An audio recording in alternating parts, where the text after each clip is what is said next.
भारत दुनिया में सबसे ज्यादा आदिवासी आबादी वाले देशों में से एक है। एक अनुमान के मुताबिक आज की तारीख में पूरे देश में आदिवासियों की आबादी करीब 12 करोड़ के आसपास होगी। लेकिन ना आवाज एक है, ना पहचान एक है। हमारे देश में गुजरात और राजस्थान से लेकर मणिपुर और नागालैंड तक और जम्मू कश्मीर और लद्दाख से लेकर नीचे तमिलनाडु केरल तक हर जगह आदिवासी रहते हैं। लेकिन उसके बाद भी ना उनका संगठन एक है, ना आंदोलन एक है। क्या वाकई में इस देश में आदिवासियों को एकजुट होना नामुमकिन है, बहुत ज्यादा मुश्किल है, या फिर उम्मीद की कोई करण दिखाई देती है? विद्वानों के हवाले से आज हम इसी सवाल का जवाब तलाशने की कोशिश करेंगे। नमस्कार और जोहार स्वीकार कीजिए। मैं हूं पुनीत कपूर और द अनकट स्टोरीज में आपका एक बार फिर स्वागत है। शुरुआत करने से पहले सबसे पहले आपसे गुजारिश कि हमारे चैनल को अभी तक अगर आपने सब्सक्राइब नहीं किया है तो सब्सक्राइब जरूर कर लीजिए, ताकि आने वाले जो लेटेस्ट वीडियो है उनका अपडेट आपको मिलते जाए और आप वो वीडियो भी देख पाए। अब बात उस सवाल की जो लाखों लोगों के मन में है कि क्या इस देश के आदिवासी कभी एकजुट हो पाएंगे। इस सवाल के जवाब में तमाम विद्वान मानते हैं कि ऐसा होना नामुमकिन तो नहीं, लेकिन बहुत ज्यादा मुश्किल है। इसके पीछे की कुछ वजह विद्वान बताते हैं। सिलसिलेवार हम आपको वो 5 वजह बताएंगे जिस वजह से बहुत मुश्किल है इस देश में अभी के हालात में आदिवासियों को एकजुट होना। विद्वान बताते हैं सबसे पहली वजह है भाषाई और सांस्कृतिक विविधता। देश में 700 से ज्यादा आदिवासी समाज हैं जो करीब 32 राज्यों में अलग अलग जगह रहते हैं। आबादी साल 2011 की जनगणना के हिसाब से 10.5 करोड़ है और अभी के हिसाब से 12 करोड़, जो हम आपको शुरुआत में बता ही चुके हैं। इसमें भील करीब 2 करोड़, गोंड आबादी 1 करोड़ 60 लाख, संथाल 80 लाख, मीणा 50 लाख, ओरांव 42 लाख, मुंडा 27 लाख और बोडो 19 लाख। सभी की अपनी अपनी भाषा और बोली है। भारत सरकार के आंकड़ों के मुताबिक इस देश में करीब 461 आदिवासी भाषाएं बोली जाती हैं। तो गोंड, भील, संथाल, मुंडा, हो, ओरांव समेत लगभग सभी आदिवासी समाज की अपनी अलग अलग संस्कृति है, अपनी परंपराएं हैं, अपनी रीति रिवाज है, मान्यताएं, और सबके अलग अलग तीज त्योहार भी हैं जो वो अलग अलग तरीके से मनाते हैं। ये सांस्कृतिक और भाषाई विविधता गर्व की बात है, लेकिन यही चीज आदिवासियों की एकजुटता में एक बड़ी चुनौती भी है। एक आदिवासी समाज दूसरे आदिवासी समाज से खुद को जोड़ नहीं पाता, कनेक्ट नहीं कर पाता। अलग अलग आदिवासी समाज के लोगों का जोर अपनी खुद की जनजाति पहचान पर ज्यादा होता है। मसलन गोंड समाज के लोगों के लिए गोंड पहचान सबसे पहले है, भीलों के लिए भील पहचान सबसे पहले है, आदिवासी पहचान बाद में आती है, पहले उनकी खुद की जाति पहचान आती है। ये आपने तमाम अपने आसपास के लोगों के बीच में देखा भी होगा। इसी वजह से आदिवासी समाज की कोई एक देश में राष्ट्रीय पहचान नहीं है, कोई एक आदिवासी अस्मिता नहीं बन पाई है जिसके पीछे सारे आदिवासी एकजुट हो सके। और इसका सबसे बड़ा उदाहरण आपको देखने को मिलेगा। जो जनगणना में अलग धार्मिक कोड की मांग कर रहे हैं, उसमें झारखंड में अलग सरना धर्म की मांग होती है, पश्चिम बंगाल में सरी धर्म की मांग होती है, यहाँ पर गोंड धर्म की मांग होती है, कहीं आदि धर्म की मांग होती है। सब जगह अलग अलग मांगे हैं और 2011 की जनगणना इसका प्रमाण है, जिसमें तमाम आदिवासी समाज के लोगों ने अन्य के कॉलम में अपने अलग अलग धर्म का नाम लिखा था, कोई एक आदिवासी धर्म का नाम नहीं लिखा था। तो आदिवासी पहचान की यहाँ पर बहुत ज्यादा कमी दिखाई देती है। विद्वान की राय में अगर इस चुनौती से पार पाना है तो विद्वान बताते हैं कि संस्कृति का एक सेतु बनाए जाने की जरूरत है, ताकि तमाम आदिवासी समाज के लोग एक दूसरे की संस्कृति को, रीति रिवाज को ना सिर्फ समझें बल्कि उसमें शामिल हो। तभी एक आदिवासी पहचान बनने की शुरुआत हो सकती है। दूसरी जो वजह विद्वान बताते हैं वो है धार्मिक पहचान अलग अलग है। देश में अलग अलग धार्मिक, जो अलग अलग हिस्सों में रहने वाले आदिवासी समाज हैं, चाहे पूर्व, पश्चिम, उत्तर, दक्षिण हो, उनकी धार्मिक पहचान अलग अलग है। मसलन जम्मू कश्मीर और लक्षद्वीप में रहने वाले जो आदिवासी हैं वो मुसलमान हैं। पूर्वोत्तर के जो राज्य हैं वहां पर ज्यादातर आदिवासी ईसाई धर्म का पालन करते हैं। झारखंड, छत्तीसगढ़ में भी बड़ी संख्या में लोग अब ईसाई धर्म का पालन करते हैं।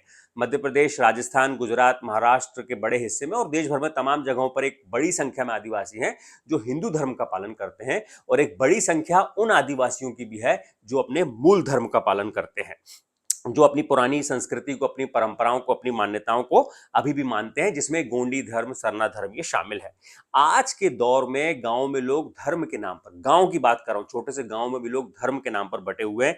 किसी को याद नहीं कि उनके पूर्वजों ने किसी धर्म को फॉलो नहीं किया, बल्कि वो प्रकृति की पूजा करते थे, पुरखों की पूजा करते थे। लेकिन आज धर्म के नाम पर तमाम आदिवासी बट गए हैं। इसी वजह से ये एकजुटता में बड़ी चुनौती है। विद्वानों की राय में, जानकारों की राय में, अगर एक आदिवासी पहचान पर सब लोग जोर दें तो इससे भी पार पाकर सबसे ऊपर एक देश की राष्ट्रीय आदिवासी पहचान बनाई जा सकती है। तीसरी जो जानकार बताते हैं वजह आदिवासियों की एकजुटता में एक जो चुनौती है वो है मुद्दे अलग अलग हैं, संगठन अलग अलग है। देश के तमाम राज्यों में अलग अलग जो आदिवासी समाज रहते हैं सभी के मुद्दे अलग अलग हैं स्थानीय तौर पर, और उनके संगठन भी अलग अलग बने हुए हैं। मसलन भीलों के लिए सबसे बड़ा मुद्दा है अलग भील प्रदेश का, तो वहीं गोंड समाज के लिए सबसे बड़ा मुद्दा है जो उनका पोया पुनेम है, गोंडी धर्म है, संस्कृति है, उसके बारे में प्रचार करना और उसके जरिए लोगों को, गोंड समाज के लोगों को एकजुट करना। झारखंड में आदिवासी समाज के लिए विस्थापन, जो जबरदस्ती जमीन का अधिग्रहण होता है, वो उनके लिए सबसे बड़ा मुद्दा है। जमीन छीना जाना उनके लिए सबसे बड़ा मुद्दा है। सरना धर्म की मांग वो कर रहे हैं, वो उनके लिए मुद्दा है। पैसा कानून झारखंड में लागू नहीं है, वो उनके लिए मुद्दा है। इसी तरह पूर्वोत्तर के राज्यों में अपने उनके अलग अलग स्थानीय मुद्दे हैं, लेकिन आदिवासी समाज अपने अपने अलग अलग मुद्दों में बटा हुआ है। जल जंगल जमीन का जो अधिकार है वो लगभग सभी आदिवासियों के लिए बड़ा मुद्दा है, लेकिन उसमें भी आदिवासी राज्यों के हिसाब से बटे हुए हैं। मसलन झारखंड में आदिवासियों की जमीन अगर छीनी जाती है तो उसके विरोध में आवाज मध्य प्रदेश, महाराष्ट्र या राजस्थान में नहीं उठती है। अगर छत्तीसगढ़ के हसदेव में जंगल काटे जाते हैं तो उसके लिए आवाज झारखंड, उड़ीसा, पश्चिम बंगाल, राजस्थान में नहीं उठती है। तो इस तरीके से आदिवासी समाज का अपना अलग अलग स्थानीय मुद्दों तक वो सीमित हो गए हैं। उनके अपने अपने संगठन है जो उसी हिसाब से स्थानीय स्तर पर काम करते हैं। कोई उनका एक राष्ट्रीय स्तर पर ऐसा संगठन नहीं है जिसकी अलग अलग शाखाएं, अलग अलग जो ब्रांचेस हों वो अलग अलग राज्यों में काम करें और उन्हें एक जो है पूरी माला के रूप में पिरोएं। इस तरह के एक संगठन की कमी है और जल जंगल जमीन को राष्ट्रीय मुद्दा बनाए जाने की भी जरूरत है, जो कि अब एक स्थानीय मुद्दा बनकर रह गया है। जिलों के हिसाब से अपने अपने मुद्दे उनको लेकर विरोध प्रदर्शन लोग करते हैं। चौथी जो बात बताते हैं, जिस तरफ जानकार हमारा ध्यान ले जाते हैं, वो है राजनीतिक बिखराव। हर राज्य में आदिवासियों के अलग अलग राजनीतिक दल हैं, अलग अलग नेता हैं और उन नेताओं के अपने अपने हित, अपनी अपनी आकांक्षाएं, अपनी अपनी महत्वाकांक्षाएं। जैसे मध्य प्रदेश में गोंडवाना गणतंत्र पार्टी आदिवासियों की प्रमुख पार्टी है, लेकिन उसी नाम से, मिलते जुलते नाम से कई आदिवासी पार्टियां और बन चुकी हैं जो चुनाव भी बाकायदा लड़ती हैं। तो एक तरीके से बिखराव होता है। आप देखेंगे गुजरात में जो है भारतीय ट्राइबल पार्टी बनी, जिसने गुजरात और राजस्थान में चुनाव लड़ा, सीटें भी जीती, लेकिन अब उसको ही तोड़कर अब भारत आदिवासी पार्टी बन चुकी है। अब उसका फैलाव चल रहा है, वो अभी जो है थोड़ा सा शिखर पर चल रही है। इसी तरीके से अलग अलग राज्यों में तमाम आदिवासियों ने अपनी अपनी अलग पार्टी बना ली है। वो स्थानीय हिसाब से अपनी अपनी आकांक्षाओं के हिसाब से राजनीति करते हैं, लेकिन आदिवासियों को एकजुट करने में उनका जोर नहीं होता है। और इन सबसे इतर बहुत बड़ी संख्या ऐसे आदिवासी नेताओं और कार्यकर्ताओं की हैं जो कांग्रेस, बीजेपी जैसी राष्ट्रीय पार्टियों में शामिल हो चुके हैं, जो वहां पर पार्टी की विचारधारा के मुताबिक राजनीति करते हैं।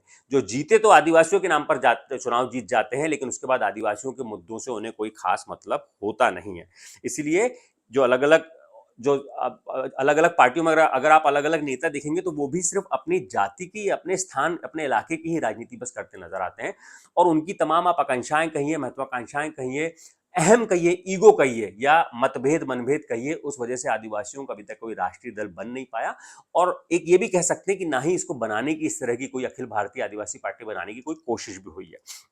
तो ये भी एक बड़ी वजह है, क्योंकि राजनीति एक बड़ा एक सूत्र होता है जो सबको एक दूसरे में पिरोने की ताकत रखता है। तो राजनीतिक बिखराव भी आदिवासियों में बहुत ज्यादा है। पांचवी वजह है शिक्षा और डिजिटल जागरूकता की कमी। ये तो आप बखूबी जानते हैं कि देश भर में चाहे राज्य कोई भी हो, वहां पर आदिवासियों में शिक्षा की बहुत कमी है। शिक्षित नहीं होने की वजह से आदिवासी जागरूक नहीं है, डिजिटल जागरूकता में भी उनमें नहीं है। इसलिए आज जब मोबाइल इंटरनेट के दौर पर तमाम देशों में रहने वाले लोग आपस में एकजुट हो गए हैं, लेकिन इस देश में रहने वाले लोग आपस में डिजिटली कनेक्ट नहीं हो पाए हैं। तो ये तमाम वो वजह हैं जो जानकार बताते हैं कि आदिवासियों के पूरे देश में एकजुट होने की राह में चुनौती हैं, बाधाएं हैं। इनसे पार पाकर ही आदिवासी समाज एकजुट हो सकता है। इस बारे में हमारे एक जो मित्र हैं, जो आदिवासी मुद्दों को लेकर काफी मुखर रहते हैं, काफी आदिवासियों के मुद्दों को लेकर काम करते रहते हैं, उन्होंने एक बड़ी अच्छी बात हमसे कही कि वो चिंगारी आज भी आदिवासियों में जिंदा है जो सिद्धू और कान्हू मुर्मू ने जलाई थी, बिरसा मुंडा ने सुलगाई थी और गुंडाधर ने भड़काई थी। बस जरूरत है उस आग को पहचानने की, उसको एक नाम देने की। ये वीडियो अगर आपको अच्छा लगा तो इसे लाइक कीजिएगा, अपने लोगों के बीच में शेयर कीजिएगा और कमेंट करके आप भी हमें अपनी राय बताइएगा कि आदिवासियों को एकजुट होने के लिए क्या क्या वो रास्ते हैं जिससे वो एकजुट हो सकते हैं और क्या क्या चुनौतियां हैं जिससे हमारी समाज में भी इजाफा होगा। और इस वीडियो को आप अपने लोगों के बीच जरूर शेयर कीजिएगा और साथ ही साथ हमारे चैनल को सब्सक्राइब जरूर कीजिएगा। शुक्रिया।